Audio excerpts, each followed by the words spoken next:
Kuya, sabi niyo masarap. Kaya nga papakiwin niyo eh. Yung isa masarap, pero yung iba, parang lalagdating ako, parang sasama ng tiyan ko dun eh. Kuya, pambakal po kasi namin yung pinagbentahan namin eh.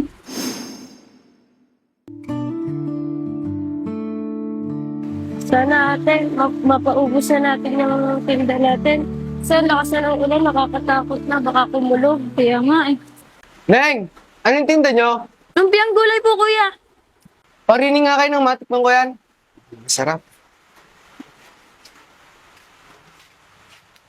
Magkano yan? 10 piso po ang isa.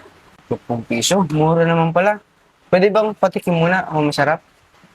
Sige po.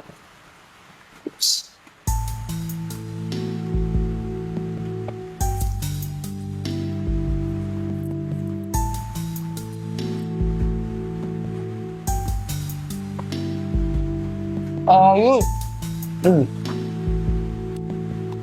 Malutong pa ah. Mukhang bagong luto. Pakain mo na lahat.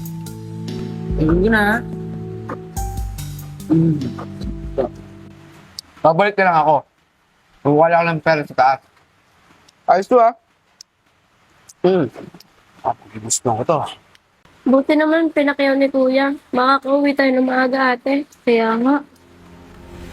Tagal naman ni kuya. Oo, sabi niya kukuha lang daw siyang pera.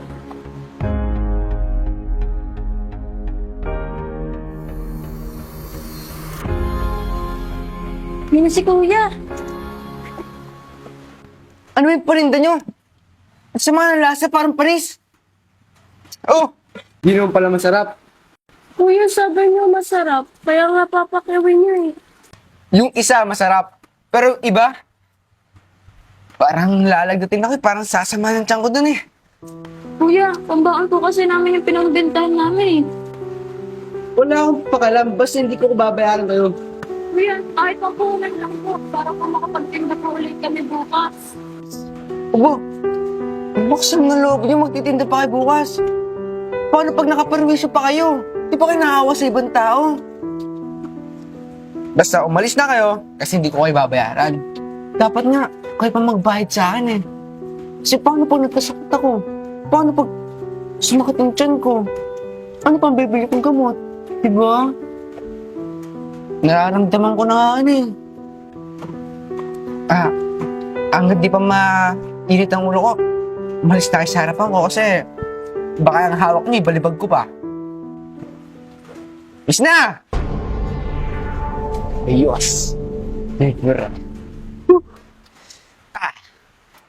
Ayos to ah. Lumpiang gulay, bili na po kayo. Lumpiang gulay. Ate, iwasan natin yung bahay na yan. Baka lumabas na naman yung buhayang lalaking yun. Sige, huwag ka maingay. Sino? Oo, ang layo na nararating nyo ah. Hanggang dito sa amin. Nakaabot kayo sa pagtitinda. Ang sisipag nyo talaga. Ma'am, dito po kayo nakatira? Oo, bakit? Uy, tama, may merienda. Nandito na makayong tukmol. Ma'am, kaano-ano niyo po siya? Kapatid ko siya. Eh ma'am, siya po kasi yung kinikwento namin hindi po nagbayad ng binili niya eh. Ha? Talaga ba? Opo ma'am, kaya po hindi po kami nakapasok ng 2 araw kasi po wala po kaming baon. John Ray, pumasok ka sa loob. Mag-uusap tayo. Naniniwala ka sa mga to. Kayo, sinisiraan niyo ako ah. Neng, para makabawi ako sa inyong dalawa, papakiyawin ko na lahat ng tinda niyo. Ito ang 500. Yung sukli ay bayad na sa kinain ng kapatid ko noong nakaraang araw. Maraming salamat po ma'am. Kahit nakakahiya po, tatanggapin po namin kasi po gusto na po namin makapag-aral. Oo naman, napakasisipag nyo ng bata at ang tatalino nyo pa. Kaya pagbutihin nyo yung pag-aaral nyo ha. At alam kong malayo ang mararating nyo.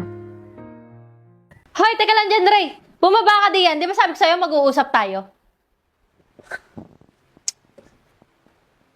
Mapag-uusapan natin na tungkol dun sa 2 bata. Oo. Ano ginawa mo dun sa 2 batang yun? Kinakampihan mo yun? Alam mo, sisinungaling na papaawalan sa'yo para makain ng pera sa'yo. Ano nagsisinungaling? Kita mo naghahanap buhay yung 2 bata? Tapos ikaw ganun yung gagawin mo sa kanila? Naniwala ka naman. Alam mo, kaya hindi ko sila binayaran? Kasi hindi masarap yung tinda nila. Tapos mag-expect sila na babayaran ko. Masarap man o hindi, kailangan mo silang bayaran. Buti nga yung mga yun ang sisipag nila. Pagtapos nilang pumasok, diretso sa paglalako. Samantalang ikaw, papasok ka na lang, may baon ka na. Alam mo, dapat nga gayahin mo sila eh. Hindi yan tulad ng ginagawa mo. Palamunin ka na nga, konsumisyon ka pa. 2 araw hindi nakapasok yung mga batang yun dahil wala silang baon dahil sa ginawa mo. Nakapurisyo ka na. Alam mo, ang dapat sa'yo parusahan eh. 1 linggo kang walang baon.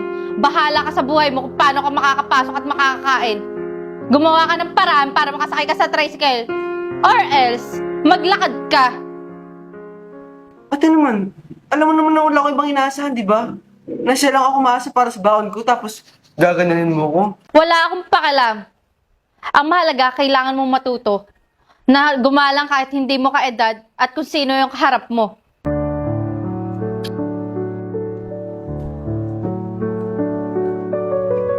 Yung batang yun.